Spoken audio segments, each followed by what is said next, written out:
Hi hello welcome to our channel. పిల్లలకు బయట chocolate ఇవ్వడం కంటే ఇంట్లోనే బెల్లంతో హెల్తీగా పన్నీర్ చాక్లెట్ చేసేయండి. చాలా ఈజీగా టేస్టీగా ఉంటుంది.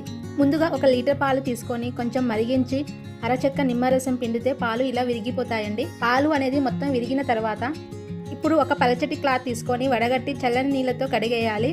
ఇప్పుడు పన్నీర్ తయారవుతుంది. క్లాత్ని గట్టిగా పిండి నీళ్ళని తీసేసి ఇలా వీడియోలో చూపించిన విధంగా చేయండి. ఈ పన్నీర్ని ఒక ప్లేట్లో తీసుకోవాలి. కనీసం 10 నుంచి 15 నిమిషాల పాటు అరచేతులు బాగా ప్రెస్ చేస్తూ మెత్తగా పిండిలాగా కలపాలి.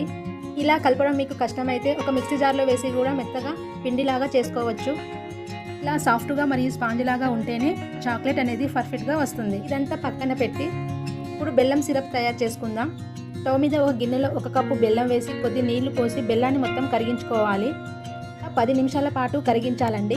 ఇంతలోపు మనం పన్నీర్ షేప్ చేసుకుందాం. వీడియోలో చూపించిన విధంగా ఇలా చిన్న చిన్న బుల్లెట్ షేప్లో చేసుకోవాలండి. మీకు నచ్చిన షేప్లో కూడా చేసుకోవచ్చు. వీడియోలో చూపించిన విధంగా చేసి పక్కన పెట్టుకోండి. ఇలా 10 నిమిషాలు మరిగిన తర్వాత మంచి సువాసన కోసం యాలకుల పొడి వేయాలి. ఇప్పుడు మనం రెడీ చేసుకున్న పన్నీర్ చాక్లెట్ ఇందులో వేయాలి.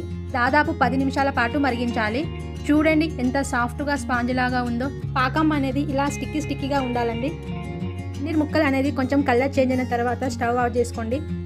తర్వాత ఒక ప్లేట్లో తీసుకొని మీకు నచ్చిన డ్రై ఫ్రూట్స్ చల్లుకుంటే ఎంతో హెల్తీగా మరియు టేస్టీగా బెల్లం పన్నీర్ చాక్లెట్ రెడీ. ఇది కూడా ట్రై చేసి కామెంట్లో తెలియజేయండి. రెసిపీ మీకు నచ్చితే లైక్ చేయండి, షేర్ చేయండి. ఇలానే మరి వీడియో కోసం నా ఛానల్ సబ్స్క్రైబ్ చేసుకోండి. Thank you.